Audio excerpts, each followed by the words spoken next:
plays so far. A lot of big AoEs hitting lots of heroes, excellent teamfight execution, and other things. I've seen one axe too many.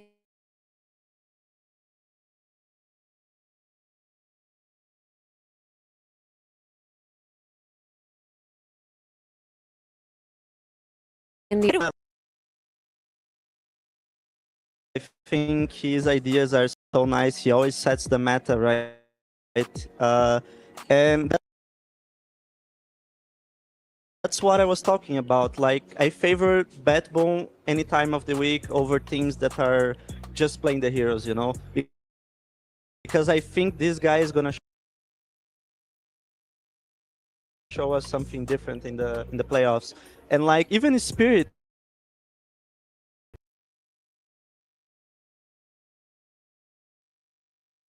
Comfort, they are bringing new things here. They're playing different heroes. They are going out of the comfort zone. I think that's awesome. Is there any hero in particular that you feel is overrated at this point? That we see a lot, but you're like, not that great.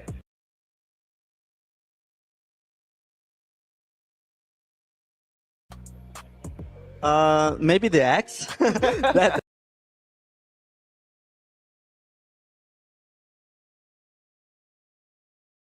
Effie was talking about, because I don't know, in qualifiers it was just at least some regions just took over, and we were playing the hero a lot, first phasing it a lot. We played against a lot of teams that were prioritizing it a lot, but in the end I kinda started finding the right answers for the hero. But let's see, I think it's still a very good hero, but maybe should be picked a bit later. Fair enough. We'll see if we can get some axes on the board. There were a lot of axes in the group stages already, so we can take a look at how the group stages played out. The Dota itself has changed quite a bit since then, but just to go over everything, I want to make sure people know the top one in the group that you see, those are teams, Purge, we haven't seen play since the group stage. Yeah, I think it's actually the most interesting thing about Team Spirit so far is that all the teams they've played against so far this tournament are all eliminated. They actually haven't played against a top 8 team yet in this series or in this tournament, where a lot of these other teams like Team Falcons, they had to fight for the 8. Game and Gladiators had to play some good teams. Aurora had to play against Tundra, for example. So almost every other team in the group has had a slightly more difficult road, but still a very hard tournament. Team Liquid had to play in the same group as Beavish, and Heroic went 3-3 against those two excellent teams. So it's been a tough tournament so far. Yeah, and the real story of Group D was that we've discovered that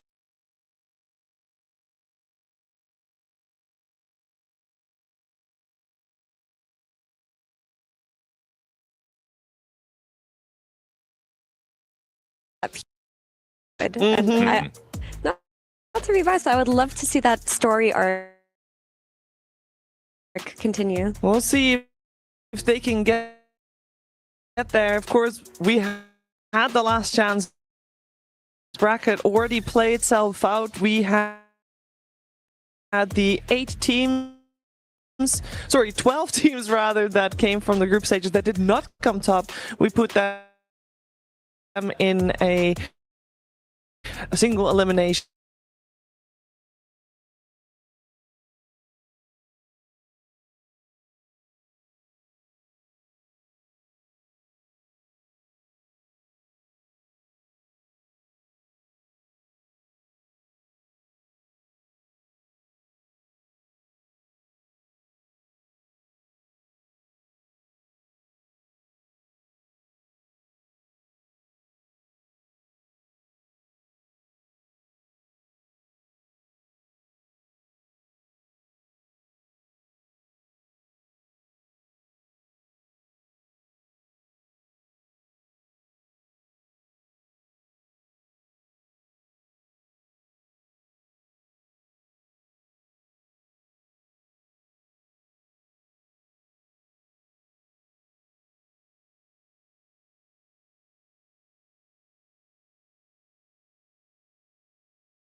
for the big prize pool. So That important. be allowed in the top 8 even.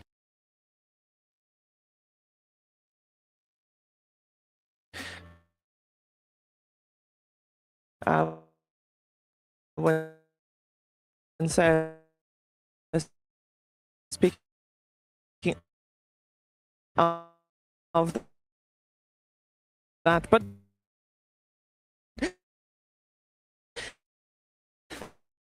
this game Gladiators. So we think, you know, they have a good shot of doing things, but let's look at the Aramco power rank.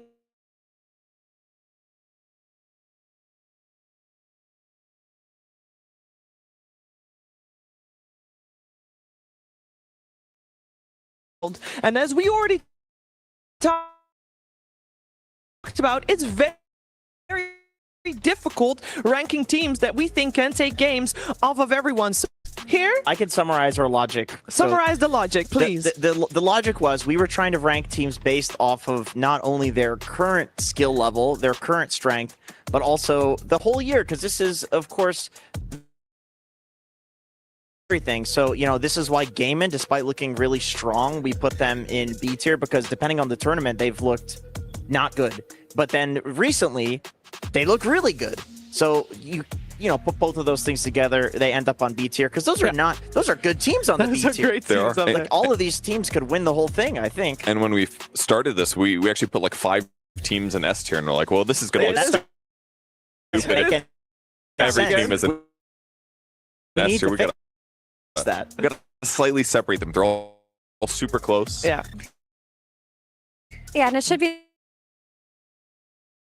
tournament wins, but we were just looking at it also with recency bias, how they Teams that did not top their group, so and they didn't play in the most recent LAN tournament either. So, or rather, they didn't do too well. I think they still came top 8, but like not too good. So we put them at A tier, but that's still really good, guys. The top 8 here is really good. But we're only gonna see 4 teams today. We're gonna do 2 series a day from here on out, and guess what? Single elimination all the way through. We are going to end the day with Aurora Gaming taking on P-Vision. I mean, I'm going to just... It's going to be blockbuster series. It's going to be great.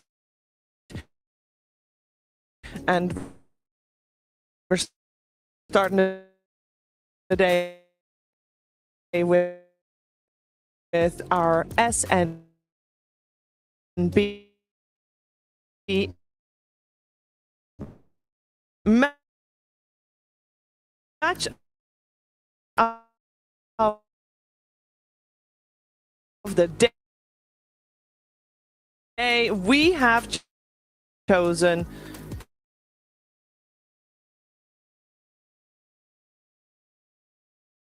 let's focus our attention indeed on the first series of the day, and let's talk more about Team Spirit. They are not your defending champions, but they did win, and they have already won EWC before. When we say we haven't seen them too much, I think if it's yeah, as we here have our Jamil's Motorsports player arrivals. Wow, look like cool guys. Cool. Yeah, with his sunglasses. I just want to point out that it doesn't look like it's that hot, but it's really hot. It's so hot, guys. It also adds to the vibe here as these players. I mean, they've been on this stage. They've been on the biggest of stages. I think if any team is not going to be phased, it's going to be Team Spirit. They, of course, will also pick up their key. That's a heavy key. It is. Yeah. Actual gold. Solid gold. Why is that? Look, inflation. People want to hedge their bets. Ah. They want to kind of save their money, but with that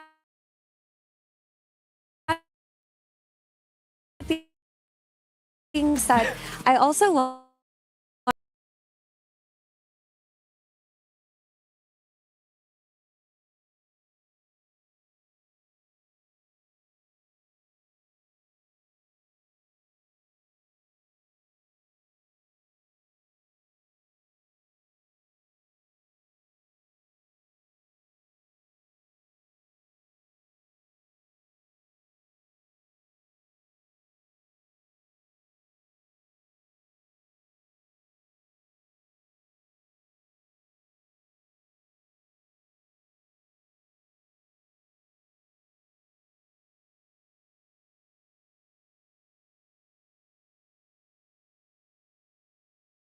actually played a lot of matches together as a squad through all the tournaments that they played, and I think it just took them time to finally solidify their playstyle, and I think they're hitting their streak at a good time, because at least then their best heroes aren't getting nerfed by patches, something that's been happening to P-Vision and other teams. Yeah, that might definitely be a little bit of an up for Gaming Gladiators, but don't take our word for it. Let's hear how Gaming is stepping into this playoff phase for EWC. And so far, I think it's been pretty good. It's not perfect, and there's always things to improve on, but I think, been headed in the right direction. After the horrendous online tournament we had or whatever, you sort of have to just keep the faith and assume that there's a fluke, some stupid circumstances surrounding it, and just like, we'll play better next time and cope it up a little bit. I think we coped it up, and that is good enough for now, and we'll just try to, keep that up and try to improve where we can.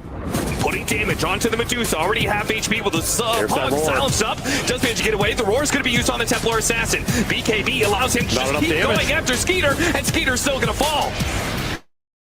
Watson, he just brute forces it. We've improved quite a decent amount of that over the past months. They see him. They should know he's there. Toby going to pop the Firefly, drop the Sentry. They're going to find him. Lewis is gone. Watson, he'll get roared up. Rebound in. They're going to try and blow Watson up, but Watson, he should have the help from the Dazzle. But no, the Shallow Grave was already committed, but Watson is just man-fighting everyone. Triple kill for Watson.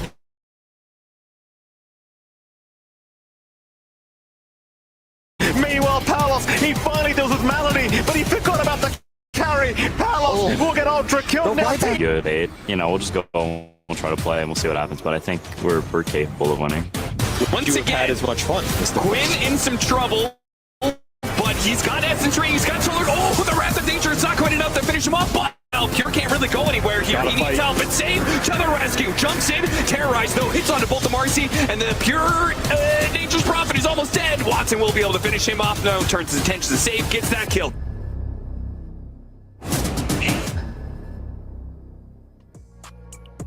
Yeah, we saw Gaming Gladiators last when they 2-0'd their previous opponent in Yandex, and of course in the group they did get seeded into the second phase of their group, which was very nice for them. We expect big things from Gaming Gladiators, but it still feels like we still haven't seen the best of them, and it can be said the same for Team Spirit. I think it's pretty crazy that for our first series, Jenkins, we have the defending champions and the previous. Honestly, looking at the bracket, I was just thinking, like, it's crazy that right now we are going to eliminate one of these two teams. Like, that's insane. I do think that it's going to come down to a clash of styles, because I feel like all the teams that are left in the top 8 are playing at their peak form, and so the best comeback team that has ever existed in Dota history. But Gaming is one of the fastest paced teams that has ever existed in Dota history, and they are currently playing incredibly fast. Some of the most dominant games that we've seen all tournament and recently are from Gaming, and other teams are on the receiving end of this. So I just wonder, is the Aura's 5-man run at you strategy something that can end the game so early that Spirit will never have a chance to have a comeback? So I was curious about that, because that's typically the narrative when it comes to these two teams, right? So I checked Gaming Gladiators' average match win duration. So on average, they will win matches in 33.5 minutes. And I wanted to look at Spirits because we've always talked about them as a later game team. Their average match win duration is also 33 minutes, whereas Gaming play an average duration overall of 33 minutes, even in the games they lose, and Spirit have played 35 and they've lost. But actually, Spirit has not been playing slow at all, and I don't really think we're going to see a clash of styles in the sense that it'll be one-sided. Okay, I also looked at the same stat, and what I deduced from it, and this is my take, is that when I am thinking that a team is playing fast, it's not necessarily that they end the game fast, because you can play a game fast, go Aura's 5-man, and choke out the map. It's still hard to go high ground, right? It's like the speed at which they will 5-man, the speed at which they will run all of their heroes at a tower. And I feel like with Spirit, they're more like Yatoro will farm and he'll connect later on. So maybe the average game time is the same between them. I do think that one very important thing we have to mention here, Shiver, is there's an important person watching in chat. That is going to be Dr. Suleiman Al-Habib. And we actually got to get some people typing in chat. Press 1 if you think that my take on the I think Gaming Gladiators is going to smash Team Spirit right now. Press 1 in chat if you think that that's true. And Dr. Suleiman Al-Habib is watching. Or press 2 if you agree with Effie. And can we get a camera pan over to Effie? And you think that actually Spirit is going to smash Gaming Gladiators. 1 for Jenkins, 2 for Effie. Dr. Suleiman Al-Habib. I've never said anything like that. You definitely just said that. That is not what I just said. You're the mediator here. Well, we have to see what Twitch chat reads or types out. That's really what are we on, a important. 5-minute delay? Yeah. Okay, can Twitch we just chat, silently wait for 5 minutes? I doubt it. You want to give that a try now? Gather the data. Just meditate. We'll edit it in post. Okay. How about that? Do we actually have favorites? Do you actually favorite Gaming Gladiators in this series? Actually favorite Gaming Gladiators. Yeah, I think Spirit is an incredible team. They always have potential to win the entire thing, but I just trust the matches that I've seen from Gaming in the last 2 months. Like, they're cooking. Like, this looks to me like peak Gaming form, and I feel like do I think they're going to win the entire tournament? No, I think probably at some point they'll run into a style which is just better than theirs, or a team that is just like on a higher caliber. But I think they'll make it really far. Spirit be more likely for me to clutch like the grand finals, for example. Yeah, for sure. But I think this is one of those situations where you have a matchup that's just unfortunate for Spirit, and Gaming is they're gonna smash them. What's your read, Purge? I think it all comes down to the draft, frankly. Like, if Gaming gets to play the heroes that they want to, for example, the last 3 games they played, they had Underlord every single one. They won all 3 games. If they get like their specialty hero that fits the circumstance and allows them to play the style that they excel in, that gives them a much higher chance of taking out a really good team like Spirit. Eventually, that's going to get broken somewhere along the line. So I do agree that I don't necessarily see them winning the tournament, but I could see them getting like top 2 for sure. And I think they're evenly matched. Like, this one to me also will come down to, I think it will come down to draft, but also how they play around the mid lane. Because I think if Spirit are equipped to deal with Gaimin's like mid lane aggression of bringing 2 supports mid, playing around Quinn, if they can give Laurel the backup that he needs, then I think in terms of tempo, these teams are actually not far off. Like, Spirit have been playing fast this tournament. And for one player to look out for all the people tuning in, which one player is gonna deliver? Who's been the MVP for the 2 teams? I have my choice. Okay, go for it. I gotta say for Gaimin, it's Quinn. I agree with Mira that there's a lot of focus on the mid lane. And when he can have a good game, which he often will because he understands matchups better than he's very meticulous about knowing the matchups, he will oppress the map like none other. And I think this stems from playing in NA Dota for so long, is that this is how you had to play in order to survive in that region. And he's managed to bring it to a much stronger region and then refine it so that it actually works against top teams. I think for Team Spirit, I would say the player to watch is actually their 5 in Miposhka. They've had some really interesting picks, like a last pick Winter Wyvern that entirely clutched the draft. That was so good. So you have to be open to thinking about if the 5 is going to bust out something weird. Okay, we're gonna see if those 2 players and if these 2 teams can deliver. It will of course be fantastic to watch the game, but before we do that, we of course have to get the players on stage, and before that we are gonna start the first series here in absolute style. No competition is as ruthless as the Esports World Cup. Its trophy system is no exception. The Club Championship Trophy, awarded to the one club that rose above the rest and reigned supreme across all EWC games. The Game Trophy, when a competitor closes their eyes, it's all they see, and it's not complete until it's sealed with a champion's key. Every participant earns a key engraved with their name. That's their right to compete. This year, returning champions hold a key unlike any other. Only one can place their key into the Game Trophy and become an EWC champion. The frame of the champion's key is embedded into the totem, a stone marker of legacy, displaying every champion of the year. So the minute will crush. The champions select 3 broken keys as a reminder of who they have humbled. Beneath the totem, a resin block holds the remaining keys, a graveyard of fallen contenders.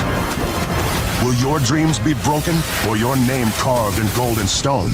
At EWC, nothing is granted, everything is earned.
Ladies and gentlemen, welcome to the Amazon Esports Arena as we begin the playoffs for Dota 2 at the Esports World Cup 2025. We started this tournament off with 16 teams, and now we're down to just 8.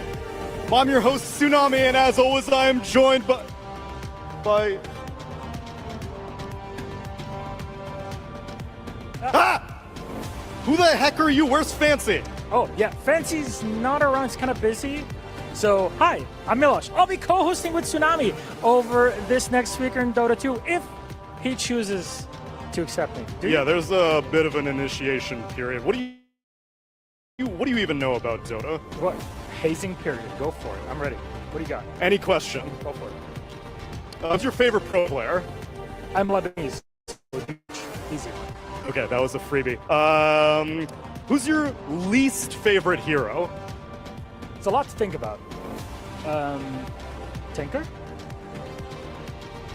All right, you and I are going to get along just fine. Thank you very much, Milos. It's a pleasure to have you. But give me an introduction. What are we doing here in this venue right now? Well, we're going to have a lot of fun going through 4 days of Dota 2. Of course, as everybody watched last week, 16 teams came in. We're down to the 8 that are competing here in playoffs. It is a single elimination bracket. You slip in a best of 3. You do not make it deeper into EWC 25, of course, up until we hit our grand final on Saturday night. There's a lot on the line. $3 million, over 3,500 club points for teams that are competing in different games here at the Esports World Cup.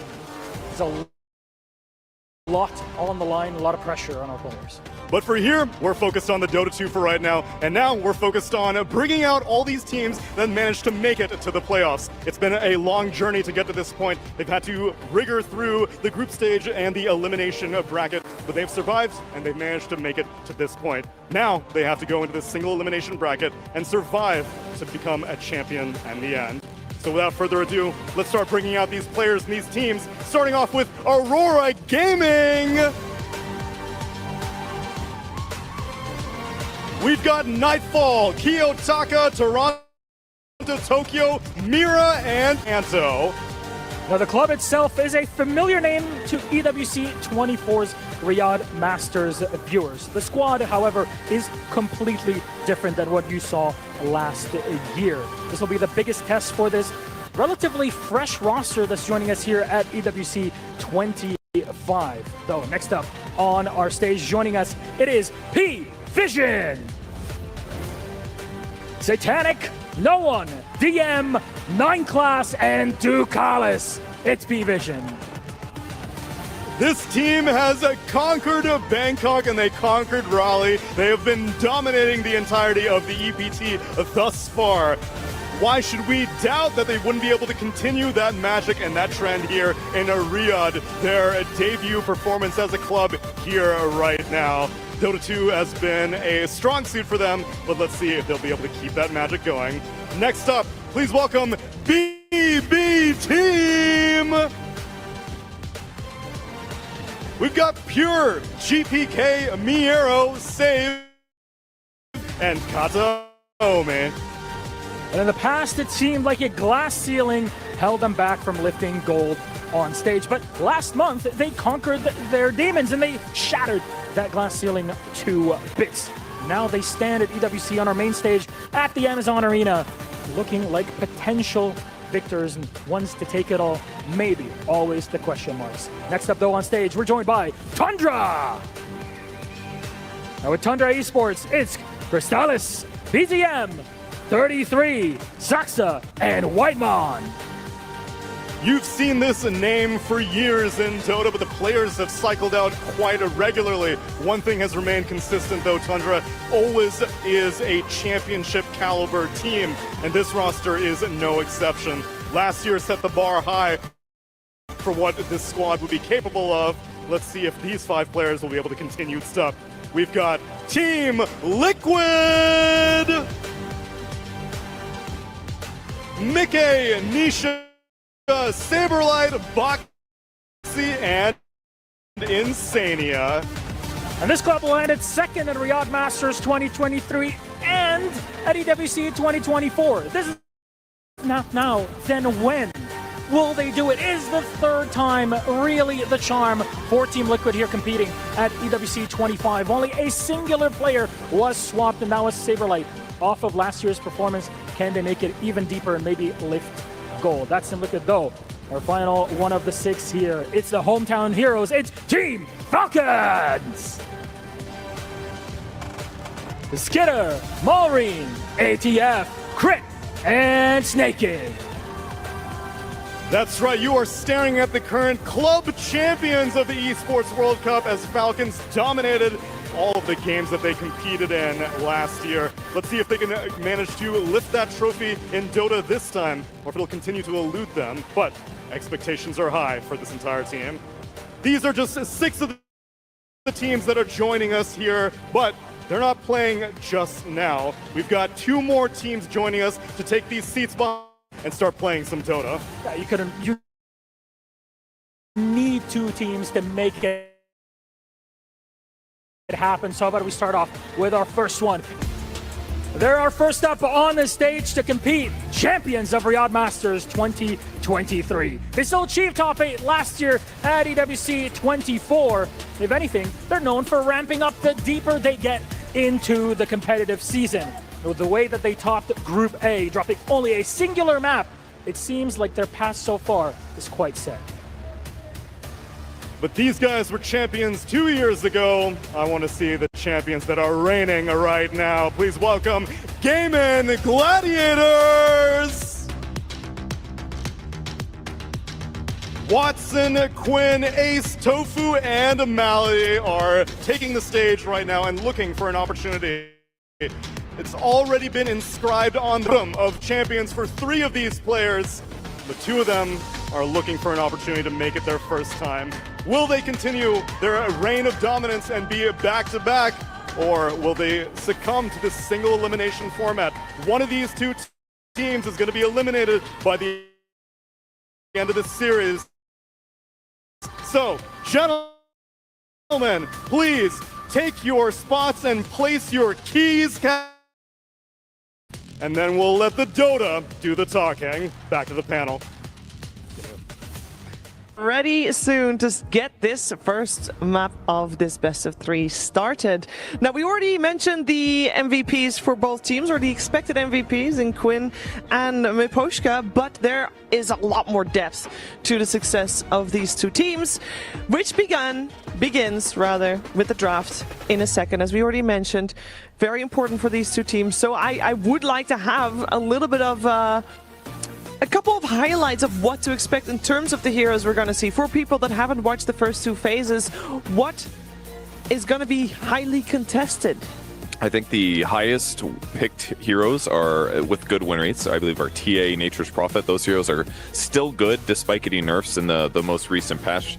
They just give you the most flexibility, the highest hard carry potential from a range position, which is the more common carry style. Shadow Fiends are popular right now. The supports are kind of all over the place as well. So there's just a lot of good things to look for. I got one standout hero for this series in particular. I would say Dark Willow should be on the menu because Rue, it has been one of the best Dark Willows we've seen this year since he started playing for Spirit. And Tofu, we saw incredible performances from him on Dark Willow as well recently. And I feel like this is kind of the position 4 right now if you're talking ranged heroes. So I could see that being pretty highly valued in the series. I think that's the one that makes it through the most. So it's the one we will most likely see the most. But when it comes to Rue and Tofu, I'd also talk about the Batrider. But that hero is usually consistently banned. But if it's let through, both of them have had really strong performances on Batrider. And I think especially if you look at Team Spirit, who have such a strong 1v5 type carry player, any kind of BKB piercing disable is anti-carry. You know, things like Lasso, things like Pulverize. We've seen Primal Beast on the rise a little bit. And anything that can counter BKB is going to be very important in the series. It's a good point about the bat. I think it's been picked 10 games this tournament. It's won 9 out of 10. The win rate's crazy. The one that it lost was P-Vision drafted 2 saves against it. They had Oracle, maybe? It was like Oracle. I think it was Ringmaster Dazzle or Ringmaster Oracle. I think it was Ringmaster Oracle, and it was really interesting. So that they had 3 heroes that were all really good at like going in, and they basically made up for the fact that they had 2 squishy backline supports, and that seems like the only answer to it is like it's so good you need double saves, and then also Oracle can purge the napalm in the laning phase, so it's like answers both. So I do agree with Mira that like if it gets through, there's the team that can pick it is going to pick it, and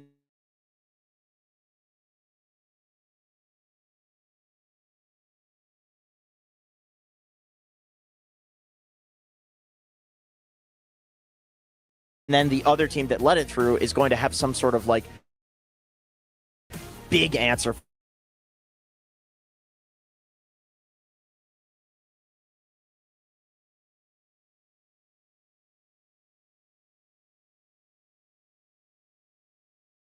Okay, we're going to let the Batrider through, but we know that we're going to respond, not with the Oracle right away, but it's going to come in the second phase or something like that, because we're going to pick a hero that seems like that we're not going to pick it. You know, they could do some like little flex thing like that where you get the true counter, but I don't necessarily think that they're going to be messing around at all. Like they're coming in planned. They're playing 1 BO3 a day. Like they've been prepping this draft for days. I'm going to be honest. Like I feel like if you're a Dota team and you're going to a tournament, any tournament, you're not thinking at all about the format. You're not thinking at all about the prize pool. Every series, like matters. You are thinking about every game and every series, and probably the prep will be like pretty much the same. So if a team was likely to let things through before, maybe this idea works outside of group stage, because I do think group stage is different when you know that you have that buffer, but I feel like when the playoffs hit, as if there is a lower bracket, especially with these teams, like they are like they've been in grand finals before, you know, so is pressure really a thing for them? It also should be noted that in these long tournaments, the meta kind of changes day by day. And when it comes to Team Spirit, they haven't played in quite a few days because they topped the group, making it so they don't have to play phase 2. Then there were a couple of days off in between.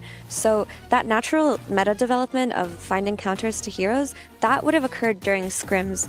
And the question is, how far can you take scrim data into an elimination bracket? Because oftentimes teams aren't playing their best in scrims, and they don't want to reveal their hand in scrims, especially this close to playoffs. Do you think, because I think that is a benefit for some teams, but also a detriment for other teams. Some teams need to play consistently and go far. If we think back to, the international that had the last chance qualifier. Team Spirit and Team Liquid that won the last chance qualifier came second and third.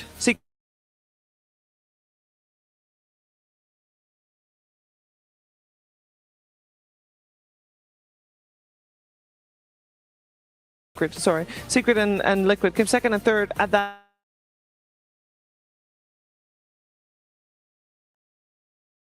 We'll be fine.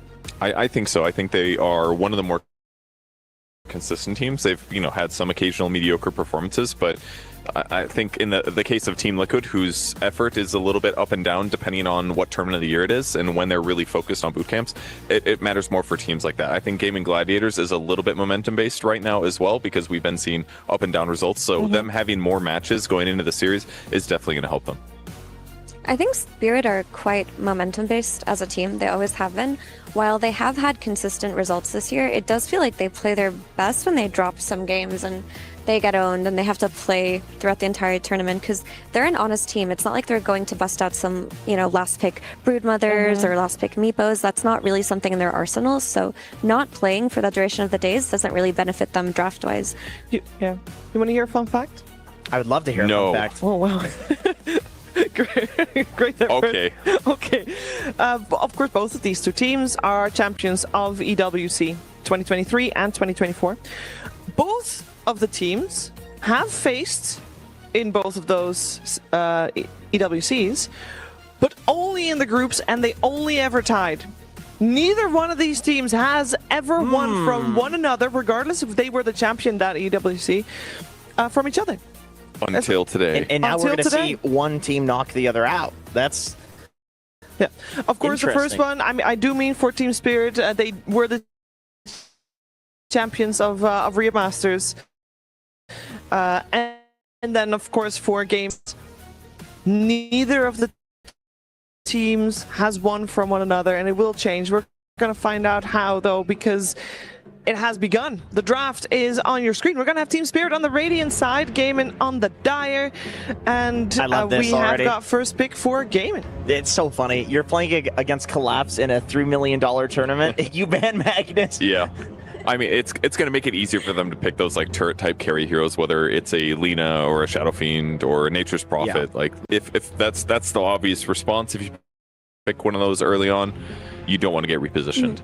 I'm actually looking at their drafts right now, and the only team that let Magnus through versus them and didn't ban it was Na'Vi, and they did pick it against Na'Vi. So I just think it's funny, like Jenkins said, this is a hero that even if a lot of teams aren't looking at it that much, you have to always have in the back of your head. I think Magnus currently is like good tier. It's not Imba, it's not against ranged carry, but then you're playing against a guy that won a TI in the most flashy way possible using Magnus, and that has also picked it tournament after tournament after tournament since then, regardless of patch. It's like, don't be stupid, don't be stupid, ban it. Sorry, it wasn't Na'Vi that let it through, it was Talon that let it through. Okay. And they first picked Lina, and guess what? Magnus right after. Yeah, they're just asking for it. No team's gonna make that mistake again against them.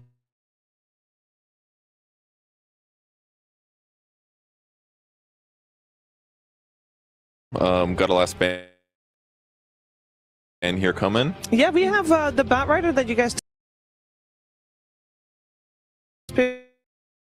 Spirit is giving away potentially. Because not only is it a strong flex, as I say, it's not mid-width, and I think for the series in particular, you have to look at the Quinn versus Laurel matchup. Especially when you're going to get the Batrider, because you don't have as much pressure against the hero. She can blink away typically. So it seems like a pretty decent start here for Gladiators draft. Yep. So my question here is that I don't see Spirit leaving Batrider in and just saying, like, oh yeah, we can play against it. They're a smart enough team to draft something that is countering it.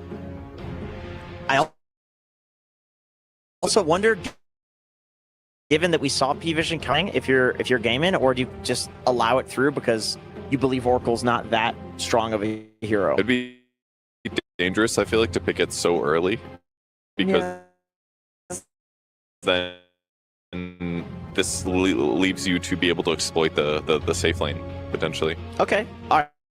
Batrider, the Blade Mail, Sanjay Kaya, like running in there, you return the magical damage, but you have a magic barrier yourself.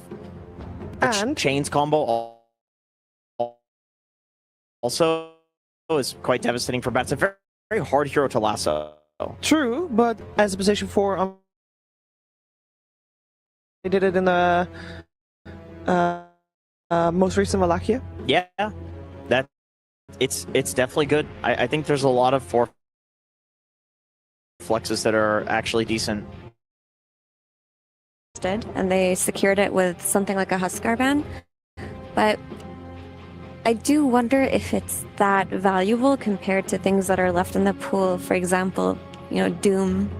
That's a hero that everyone snags up. Because if you want to talk about potential Batrider counters, something that's more meta than Oracle right now is Abaddon, and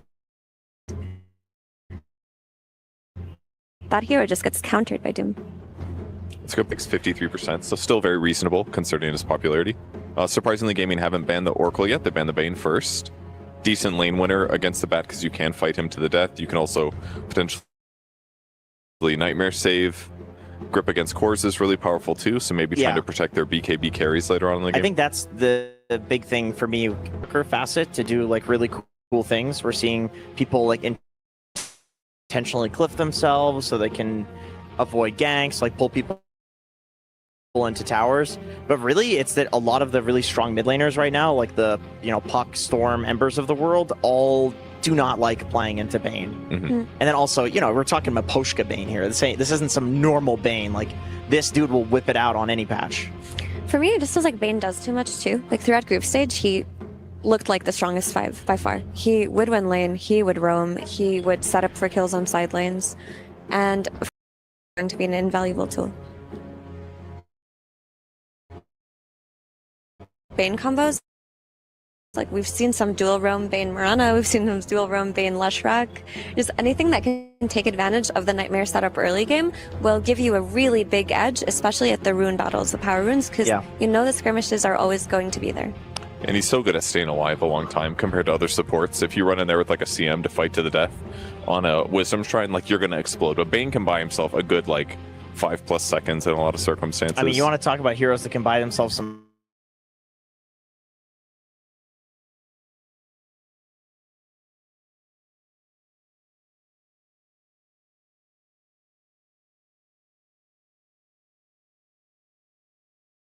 time that was still available. Shadow Shaman is another that we've seen picked a lot in the turn.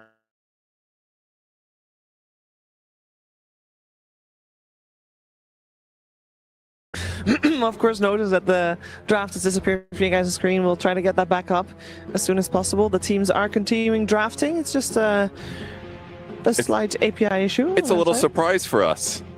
Yeah. What could they... There it is. All right, we got ourselves an Axe and a Marcy coming from Gaming after they banned out the Willow and the Bane. And then the Huskar ban, as Effie predicted, still came out. It was the Silencer that came out for Spirit. Oh yeah. And then the Axe Marcy, and then now the CK. This is a sick draft. These are both very new meta drafts, I would say. Like Axe Marcy, Liquid showed this at Wallachia, how strong the combo is. Like, giving Axe a way to initiate without Blink, and then even like following up after you get the Blink Dagger, and chasing people through Force Staffs and things like that. This is one of the strongest lanes that there is if they do want to run it with like Axe Marcy. But even in the game, like if it's just a portal rotation, Marcy can do a lot with Axe. And then CK on the flip side, I feel like it was BB Team that really brought this hero into the meta originally, saying like, yeah, we think that the two facets are good. You can either use the break facet against heroes like Bristleback, maybe against Axe. And then there's the double stun facet. You can play it also as a support, and it's really strong. But it was Team Spirit that ran CK as... We saw 2 carry CKs. It looked... But I would love to see it pulled out.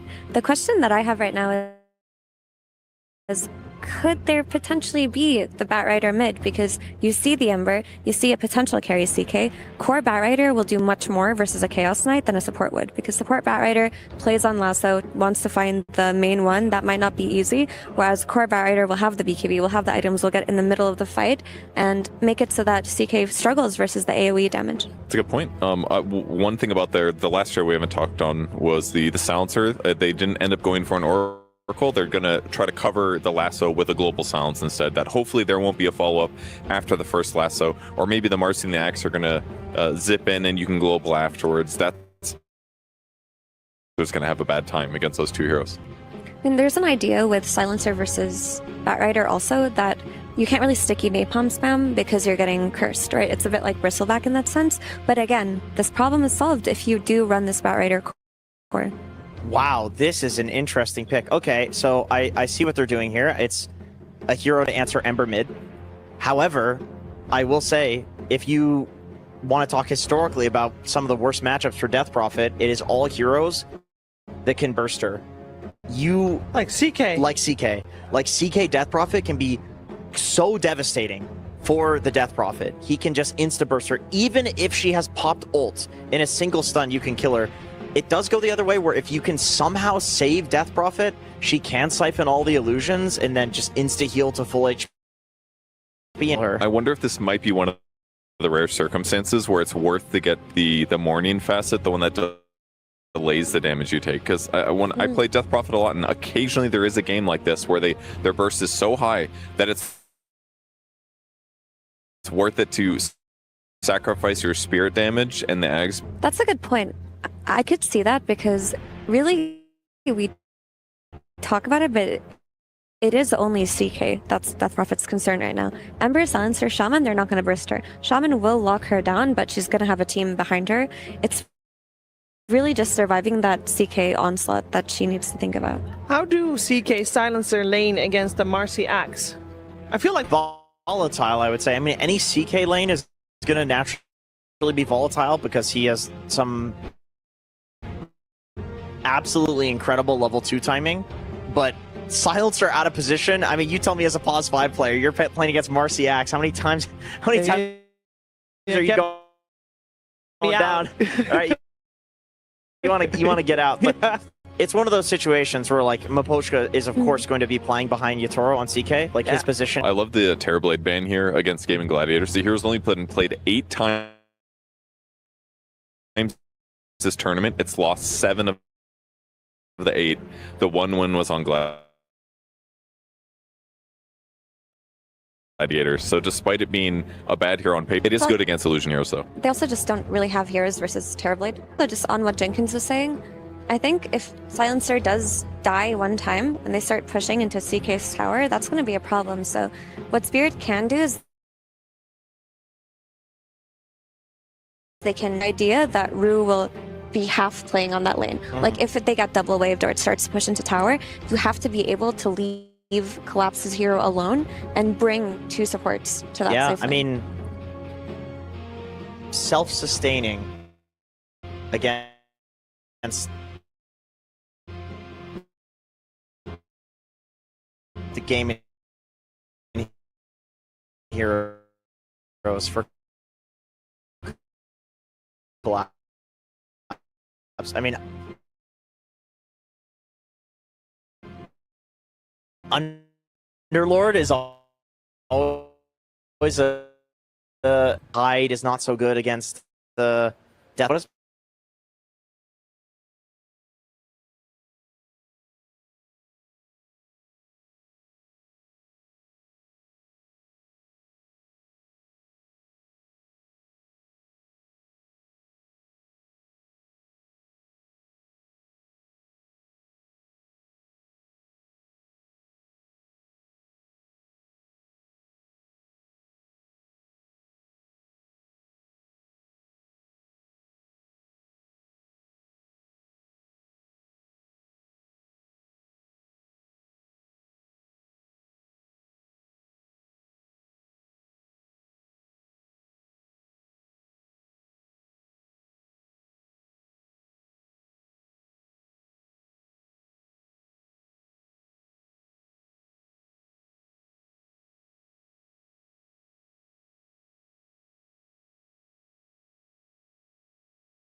like it's good against this Prophet, Marcy, just good against the heroes.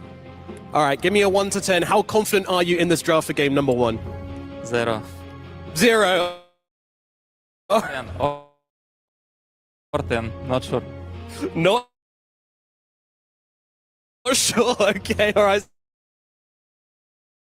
Silent, loving the confidence. Thank you very much. Good luck in this game as we jump into game number 1 of Gaming Gladiators versus Team Spirit with Sunspan and Kezu. Thank you, Nomad. Welcome, everybody. Game 1 of this Gladiators versus 33. He walked into the studio and saw that the lights were bright. Thus, the pause ensues, Kezu. He must have talked with Melody because he was actually pointing at the lights. Yep. Also, I like that Silent. He's like, apparently he doesn't care. You know, this draft is either a 0 or a 10. Yeah, that's how it goes. Either you win or you lose. So. We'll figure it out during the game, but I will say there's a lot of there's a lot to the 2 drafts. There's a lot of things I like. There's a few things I'm not so sure about. I will say that this 24 pick Slardar is very strong. I think it's quite nasty, especially against Marcy. Like, you want some BKB disable. You can also man up against her during the BKB. So, you know, I kind of like what Spirit have going for themselves, but Gaben, as always, they've got the tempo, Shannon. Yes, they do. For gaming, and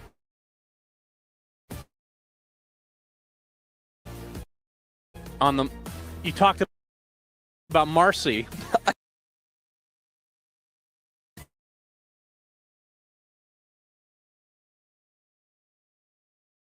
Just not a believer. Tell me how this can be enabled this game.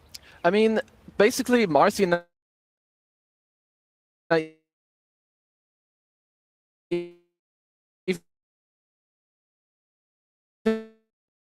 think that a lot of Gaben's draft in you have fan of it. I like it a lot when it's played with Io. I mean, when they picked Marcy, I'm like, oh man, they got the rebound with Axe early on. You don't need to get a blinked super fast. But you're not going to be in the same lane. It's a carry Marcy, so you're not really going to see that too much. Yeah, they did decide to swap that around, but let's see. We might have a rune fight because Spirit, they've got a lot of brothers in this neighborhood. Oh, yes, they do. Collapse, going to get the crush onto 2. Laurel shows big arcane curse onto several heroes with the searing chains as well. No one will die. Nice hype up Kezu. Yeah, but a lot of damage done. They did go on different heroes, but either way, you know, everyone got their wards out. I think we had a 2-for-2 bounty split. Everyone's very happy. And a different hero we don't see too often. It's a good old Death Prophet. It's a traditional counter when it comes to the Ember Spirit, and I do think it fits overall with how Gaben likes to play. When he wants to win his lane, which he will against the Ember, absolutely. And it's just a hero that allows you to speed up the game and play, you know, forward in the draft, have your supports come to you, and you should be A-okay. So how would they match up late game versus the Spirit side? Because I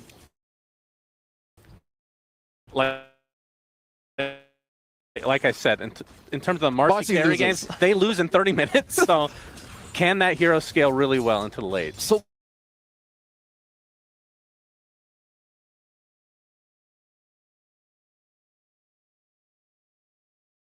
face against the chains, they're stronger again, and then ultra late, I would say they're weaker again. Like the CK Slardar combo backed up by a global silence, I think the Spirit are pretty happy if they're gonna get out of the lanes on the early game in an even state.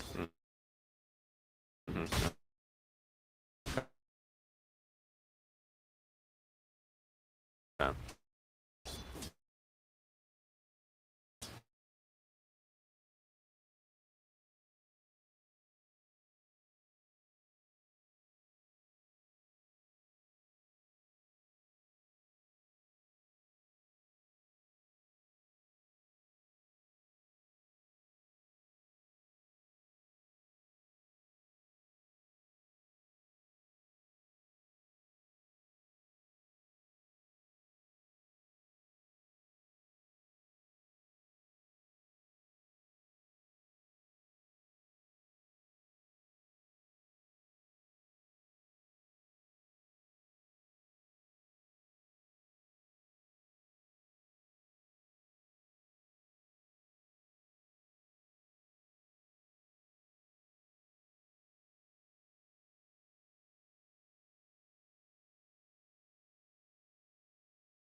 Warlock loves helping carries out that one to have a good laning stage. Marcy does have that. Also, Marcy wants to go for kills. It means that Malady already has on the left. Grim weakens later. More XP for him. Maybe an earlier golem you can throw in their face. No, It's just no. literally just. I think this is that's yeah. because you can just get it. And another thing that we cannot underestimate: any kill that happens early on, the Spirit Collector facet on DP is so strong. Like just making your first exo that much better, especially in a matchup that you're already winning. So we'll have to see Gaiman. I wouldn't be surprised if we have Tofu move over mid by the time Quinn hits 6 and for the active rune. It is the Gaiman special. Bring your entire family into the mid lane. Yeah. It's a buffet a lot of the time. This hard camp being open, Spirit need to start doing more about this. I guess it's just Tofu maybe outplaying them, being able to continuously D-ward and spawn it up. Because Silencer, if you're out of position against Axe Batrider, you're in for a bad time. Yeah, already a 2K lead for game. I mean, this is just a very early laning. It's been 5 minutes. You told, when it came out, you already said this game's over. That was a private conversation. Well, not anymore. I am a Marcy carry hater. I won't hide behind any. You haven't said loud that and proud yet. right here. Okay, let's see. But We'll see. I will say, next couple of, because especially when you lose your lanes this hard, it's important that you need to like stem the bleeding. You can't let it start too hard. Because Gaiman, you're up 2k gold, you're gonna bring people to Quinn, he's getting his level 6, you have one charge on his facet. And something else, we have a Helm of Dominator queued up.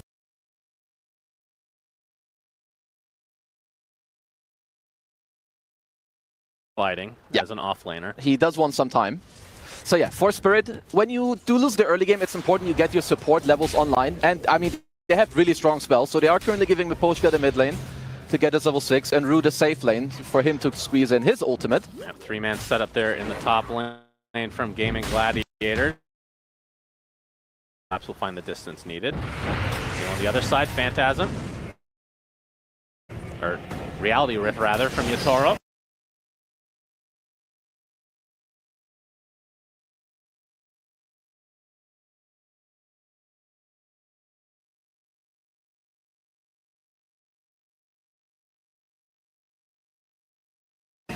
See if they can kill this Axe. You talked about them having trouble. Well, when they have a 3-on-1 and soon to be 4-on-1, then it's still a struggle city to do so. Good chains. Chains holds them in place, so eventually Ace will fall and it'll go to Laurel. It's like, I made my way over here. I deserve this kill. It is a big death to give away, which basically is off of the back of a good ward that Spirit did place in their own jungle. But in the meantime, Gavin will use this space to invade the enemy triangle. Yeah, getting rid of a couple stacks. And not anything major. Here is Collapse. We'll have to be a bit careful. He's going to get collapsed on from the south. As Quinn attempted TP. He looks like he's fine. That's a good one. Troll Summoner with all the rallied skeletons for Watson. So just this is actually adding insult to injury for the push. This is really cool. This is like some old age thing that we used to, like Spectres at some point bought this item because you can't farm. This is a tier 2 push at minute 10:50. Yeah, this is super fast. So Fortification pops, so the siege will die, along with most of the skeletons here. Well, I guess at least with the Exo, you should farm the double stack Ancients. Maybe Quinn wants someone to stick around to do so, because basically you traded your Exo for a tier 2 glyph. A tier 2 push if you want to. And Maposhka will be leeching a bit of the XP as a rebound does connect onto Collapse, but no further action as the Corrosive Haze will force Watson back and just trying to take down this Troll Summoner. I mean, Spirit are smoking over. They do have global, so this is something Gaiman do have to respect here. Yeah, Malady, he gets Searing Chains, going to use the first golem of the game. He's going to evaporate shortly after thanks to the Shackle and the right click from Laurel as a rebound to the north, trying to get away from the Slardar as Laurel and company going to stay in that area. And Watson pops the ult. He's just getting kited right now by Collapse. Another bash comes through, but now Collapse is going to get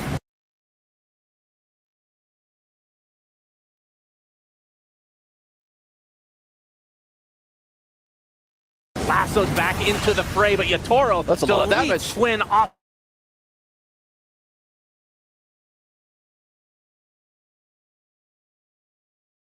Collapse sticking around a little too long.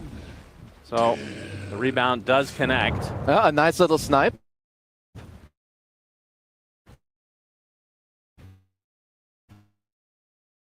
By Mr. Watson. But still a big punchback from Spirit. They did this without even casting the global.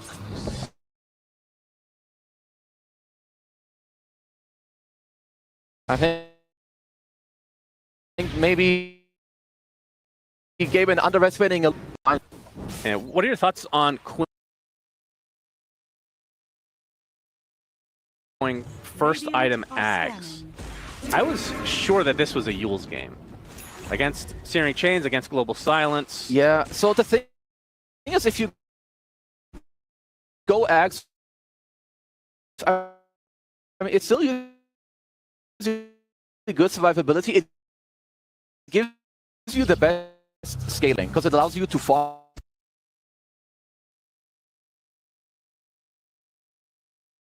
this to have less defensiveness. We'll honestly have to see if it kind of comes back to bite him. Because, yeah, they will need armor items or dispel items, whatever you have. Solar Crest, Lotus Orbs are going to be very important, especially in the mid game.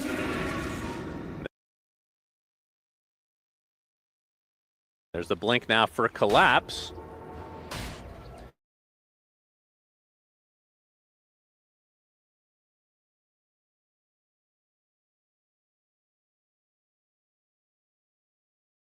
Question is, does that align with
looking towards the north, but Collapse will go through the gates, so avoiding them altogether.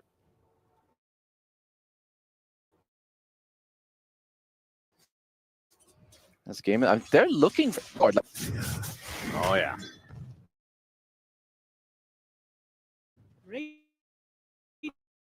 Oh, this will be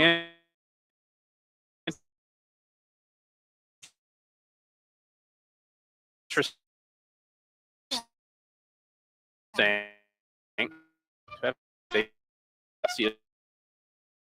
Yeah, this.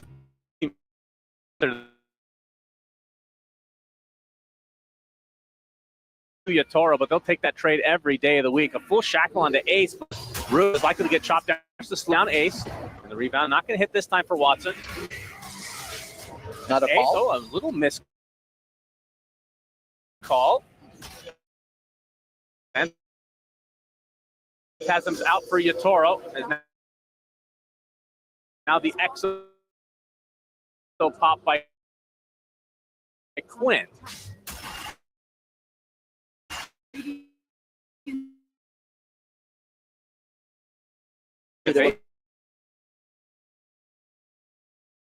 Oh.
was about to fall, but the cat got used just to save him. As a shackle inside the Serpent Rush at the moment. Very haphazard fight from both sides. Gets one more crush for the road.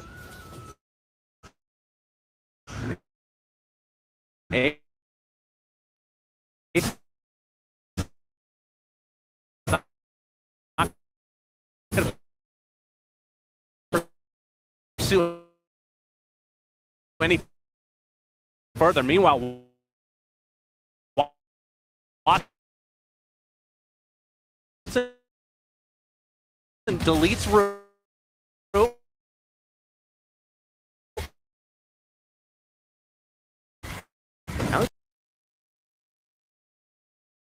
During that extremely long fight, it was like 3 different fights happening simultaneously. This is not really what Game & want. I mean, I don't want to sound like that I'm down talking them because they're still up in it.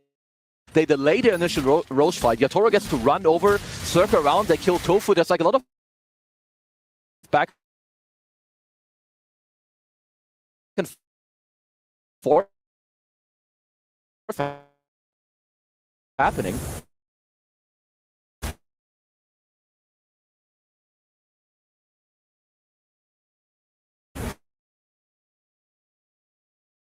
Like, even like, just surprised Quinn got to live here, but I guess he has the placement now himself.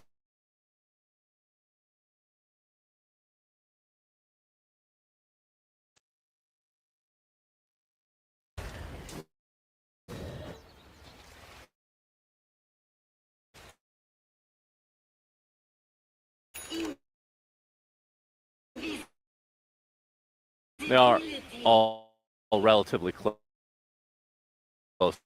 though, to each other. Is Yatoro? Another smoke from Spear. They want to continue to.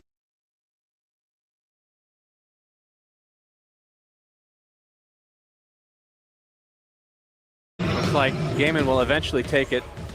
So they will this will be a trade for the Torment. Yeah, this time around they don't want to really contest it. Maybe you don't have global, they don't quite want to go there. So they'll just take the Torment instead, which means that Gaiman get themselves the hand on the Aegis, which they'll be quite happy with.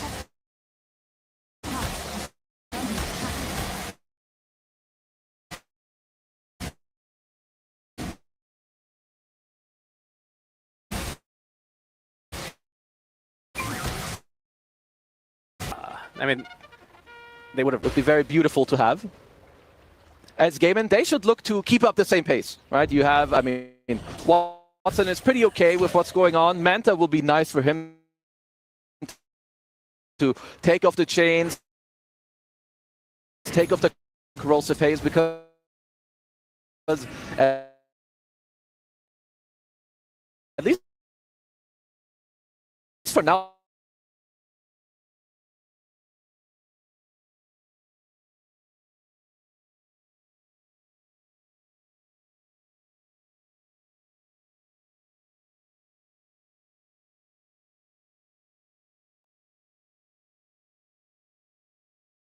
you have a Shivas that's soon to be completed on Quinn, which will make him incredibly tanky. And you've got a Blink Force also on Tofu, so... Wouldn't you say this is one of the issues with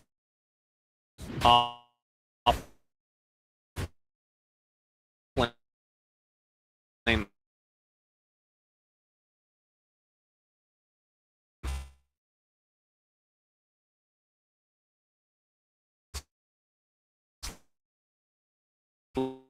Has downtime. I mean, maybe the most awkward thing about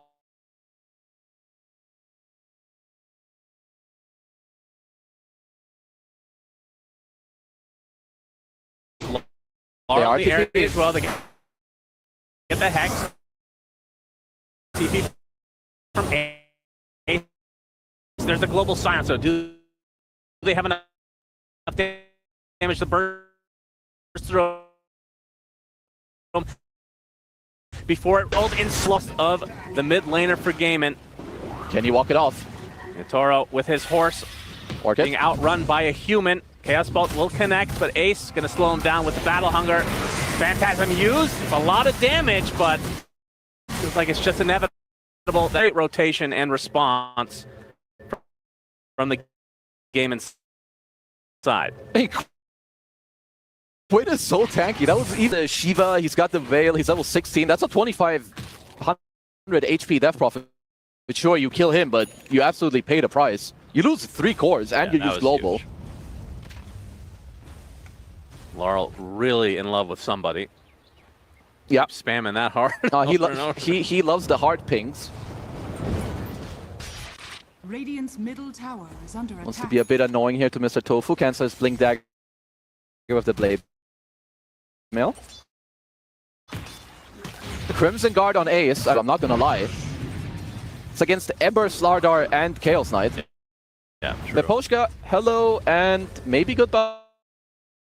Yeah, goodbye. Skeleton spot him. That's the end.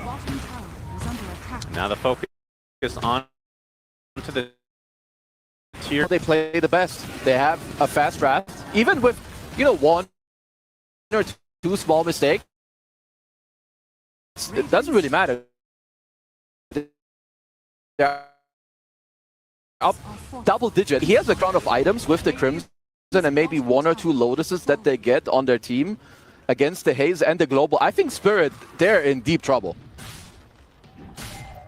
Yep, the panel was talking about the fact that Gaimin need to get armor items. Well, it is all in on basically just physical damage for the most part. As there's the lasso on top of Laurel. The instant hex from Rue, but the counter initiation comes out from Ace, ends up netting them an easy kill. Collapse jumps in, surprisingly. We'll save Rue. Show mid with like 2 or 3 heroes, so you don't really expect them to kind of punish you top. But they're there. Tofu starts it. Ace TP's in, easy kill for them. And let's see if Mapochka, well, he might just die.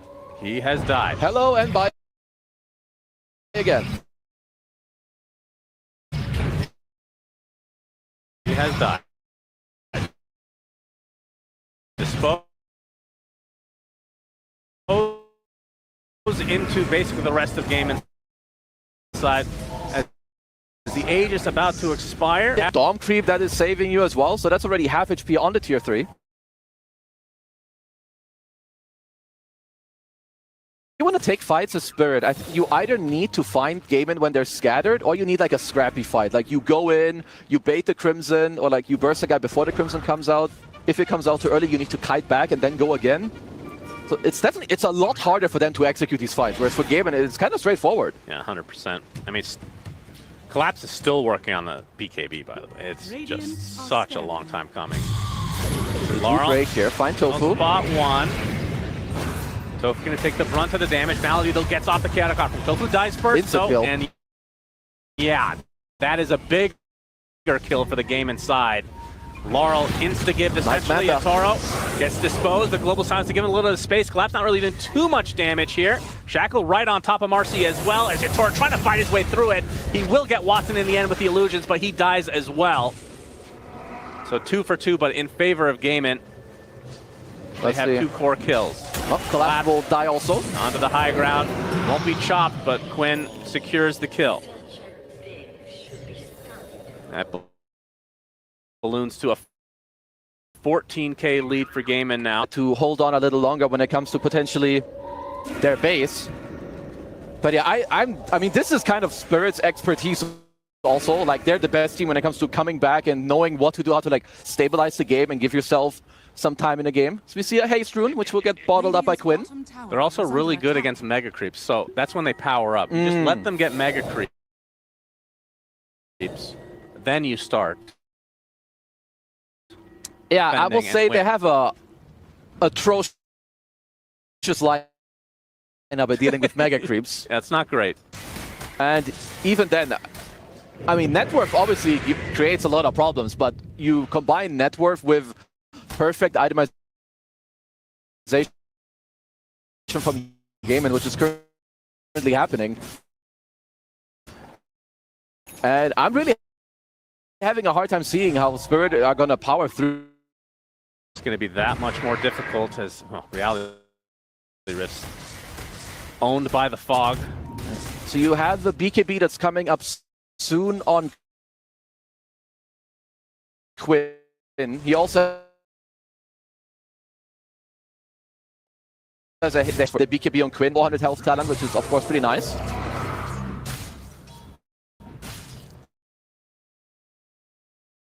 And there it is, BKB 30 minutes